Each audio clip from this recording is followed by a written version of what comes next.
A tranquilidade do sítio foi quebrada por uma agitação inesperada. Riso e música ecoavam pelo ar, criando uma atmosfera que não combinava com a paz costumeira daquele lugar. Quando Helena Mikhailovna decidiu passar o final de semana com os pais para fechar a temporada na casa de campo, nunca imaginaria o cenário que a aguardava. Ao chegar, deparou-se com uma festa em pleno andamento. O marido se divertia com a ex-namorada em sua própria cama, enquanto a sogra saboreava, sem cerimônia, as conservas que ela mesma havia preparado com tanto cuidado. Meu filho pode trazer quem quiser para a casa dele, declarou a sogra com arrogância, sem perceber que o pai de Helena registrava tudo em silêncio pelo celular. Era o início de outubro, um mês que surpreendera com dias quentes, e a ideia de aproveitar o clima para organizar a casa de campo parecia perfeita. Dima foi pescar com os amigos, explicou Helena aos pais, omitindo que o marido havia saído sem dar satisfação. Seu pai, um homem de poucas palavras e atitude firme, apenas resmungou algo ininteligível, enquanto a mãe, preocupada, questionava se não era tarde demais para fechar a temporada. A chegada ao sítio revelou um detalhe intrigante: o carro da sogra estava estacionado bem em frente à propriedade. O que a Natália Denisovna está fazendo aqui? Indagou a mãe, surpresa. Helena, que sempre teve uma relação tensa com a sogra, encolheu os ombros, tentando disfarçar o incômodo. Mas a surpresa piorou quando avistou o Mercedes esportivo vermelho, o carro de Alice, a ex de Dima, com quem ele tivera um relacionamento de 5 anos antes de conhecer Helena. O coração acelerou. Algo estava muito errado. Ao se aproximar, a música e as risadas se tornaram mais nítidas. A porta estava aberta, e a cena que se descortinou foi como um soco no estômago. A sogra, à mesa, devorava as conservas que Helena havia preparado com tanto esforço, enquanto Dima e Alice riam na intimidade do quarto. "O que você está fazendo aqui?" questionou Dima, surpreso, enquanto Alice, sem a menor vergonha, apenas sorriu. Foi então que o pai de Helena entrou em cena. Com um comando seco, ordenou que todos permanecessem onde estavam e começou a registrar tudo com o celular. "Excelente material para o processo de divórcio", anunciou, frio, enquanto Dima empalidecia. "Esta casa é de minha filha.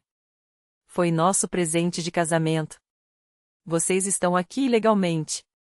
A sogra tentou protestar, mas a mãe de Helena foi implacável: "Existe algo chamado propriedade pessoal. Nem a casa nem o carro de Helena são bens compartilhados." O pai completou, mostrando a gravação em andamento: "A partir de hoje, vocês são invasores. E, aliás, esses cogumelos que você está comendo configuram furto." Alice, desesperada, tentou se justificar, mas não havia escapatória. Dima, trêmulo, tentou conversar com Helena, mas ela apenas riu, um riso amargo, libertador. "Sabe, Dima, você me fez um favor. Durante anos, me torturei tentando ser a esposa perfeita, aguentando sua mãe, suas mentiras. Agora estou livre. E é a melhor sensação do mundo." O divórcio foi surpreendentemente tranquilo. Dima, temendo as consequências, aceitou todas as condições de Helena sem questionar. As fotos tiradas pelo pai dela nem chegaram a ser usadas no tribunal, mas serviram como um lembrete poderoso. Ele sabia que, se viessem à tona, sua reputação estaria arruinada. Helena vendeu o apartamento que dividia com o ex-marido e comprou um estúdio pequeno, mas seu. Os primeiros meses foram difíceis, mas cada noite que acordava sozinha era um lembrete de que, finalmente, ela havia recuperado o controle da própria vida. Por um tempo, Helena se questionou como pôde ter sido tão cega. Mas, com o passar dos meses, a dor foi se diluindo, dando lugar a uma gratidão profunda por ter se libertado daquele casamento a tempo. A casa de campo tornou-se seu refúgio. Ela reformou o interior, jogou fora a cama antiga, símbolo de noites de solidão imposta, e trouxe uma nova, só sua. Plantou mais flores e hortaliças, instalou uma estufa e, aos poucos, transformou aquele pedaço de terra em um lugar de renascimento. Todo final de semana, os pais chegavam para ajudar com os afazeres, e aqueles dias de trabalho simples, regados a conversas quentes e risadas, foram costurando as feridas que o passado deixará. Certo dia, quase um ano depois do divórcio, enquanto ela e o pai consertavam a cerca, um barulho na cancela os interrompeu. Era Mikhail, o vizinho de 40 anos que havia comprado o terreno ao lado. Um homem um pouco nervoso, de mãos inquietas, que hesitou antes de falar. "Helena Viktorovna, desculpe incomodá-la. Minha cortadora de grama quebrou, e a minha está altíssima. Seria possível emprestar a sua? Devolvo amanhã mesmo. Claro, Mikhail Andreevich, ela sorriu, enxugando as mãos na calça. Papai acabou de revisá-la semana passada. E, por favor, só Mikhail. O homem corou, gaguejando um agradecimento. Viktor Stepanovich, que observava a cena de canto de olho, não pôde evitar um sorriso por baixo do bigode. 2 anos depois, o assentamento inteiro comentava a notícia: Helena Viktorovna ia se casar com Mikhail Andreevich. A cerimônia seria simples, mas cheia de significado, realizada nos terrenos agora unidos, que o casal sonhava transformar em um grande jardim familiar. Uma semana antes da data, enquanto Helena chegava para os últimos preparativos, avistou um carro conhecido parado junto ao portão. Era Natalia Denisovna, sua ex-sogra, balançando o peso de um corpo entre os pés, como se não soubesse se deveria ficar ou ir embora. Zdravstvui, Lena. Começou, insegura. Soube que você vai se casar. Helena sentiu, preparada para um comentário ácido ou uma crítica velada. Mas o que veio a seguir a pegou de surpresa. Eu queria pedir desculpas, Natalia Denisovna engoliu em seco. Fui uma sogra horrível.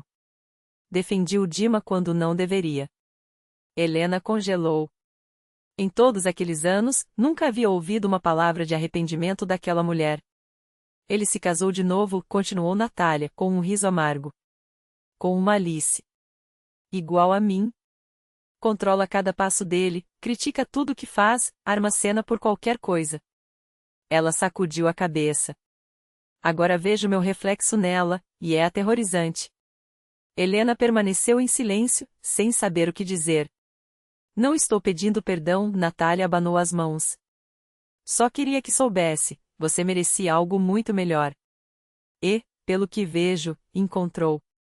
Seus olhos se voltaram para o carro de Mikhail, que acabará de chegar.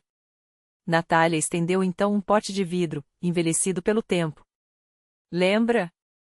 Você pediu de volta. Guardei todo esse tempo. Helena pegou o pote, aquele pote de cogumelos e, de repente, soltou uma risada. Sabe, Natalia Denisovna, disse, baixando a voz como se compartilhasse um segredo. Aqueles cogumelos que você tanto elogiava? Eram da receita da minha mãe. Então, na verdade, você estava elogiando ela o tempo todo. A ex-sogra soltou uma gargalhada genuína, pela primeira vez na presença de Helena. Sua mãe também virá à cerimônia? Claro. Está agora mesmo com o Mikhail preparando mais cogumelos para a festa. Ambas sorriram, e algo que havia sido um nó entre elas por anos, finalmente, se desfez. O casamento de Helena e Mikhail tornou-se o evento do ano no assentamento. Os terrenos unidos foram decorados com guirlandas e flores, mesas compridas se estendiam entre as árvores, e a música ecoava suave pelo ar. Irina Pavlovna comandava um exército de ajudantes na cozinha, enquanto Viktor Stepanovich e o pai de Mikhail montavam a pista de dança. Natalia Denisovna chegou com um bolo imponente, de 3 andares, e parou insegura na entrada. Irina, ao vê-la, hesitou por um instante, mas então se aproximou, decidida. Natasha, foi você que fez esse bolo? Examinou a obra-prima de marzipan com admiração. Incrível! Nunca consigo deixar o creme tão liso. Me ensina depois? Natalia, visivelmente lisonjeada, assentiu, as bochechas corando de orgulho. Quando as danças começaram, Helena notou o pai cochichando algo no ouvido de Mikhail, que assentiu, sério. Então, Viktor Stepanovich levantou seu copo, chamando a atenção dos convidados. Quero brindar a minha filha e ao homem que ela escolheu, sua voz ecoou, firme. Há 3 anos, tirei algumas fotos que ajudaram a Lena a entender que merecia mais. Hoje, tiro outras. Ele mostrou o celular, onde apareciam imagens recentes do casal, radiantes. Para que nunca esqueçam, encontraram esse a mais a um no outro. Os aplausos explodiram, e Helena, encostada no ombro do marido, sentiu as lágrimas de felicidade ardendo nos olhos. Mais tarde, quando a maioria dos convidados já havia ido embora e os que ficaram ajudavam a recolher os restos da festa, ela encontrou o pai sentado na varanda, com um copo de vinho nas mãos. Obrigada, papai, sussurrou, sentando-se ao seu lado. Por quê, Dosha? Ele perguntou, surpreso. por aquelas palavras que você disse no quarto, naquele dia. Elas mudaram tudo. Viktor Stepanovich sorriu, puxando-a para um abraço. Sabe, Lena, às vezes a vida só precisa de um bom ângulo no momento certo. Pisou-lhe o olho, brincalhão. Até as memórias mais dolorosas, com o tempo, virarem lições, ou o início de um final feliz. As sombras da noite caíam sobre o assentamento, as luzinhas da varanda piscavam, e uma música suave ainda saía das caixas de som. Helena observou o marido, agora envolvido em uma conversa animada com sua mãe e Natalia Denisovna, e soube que o pai tinha razão. Às vezes, basta virar a página não para apagar o passado, mas para escrever, com coragem, um novo capítulo. Um muito mais feliz.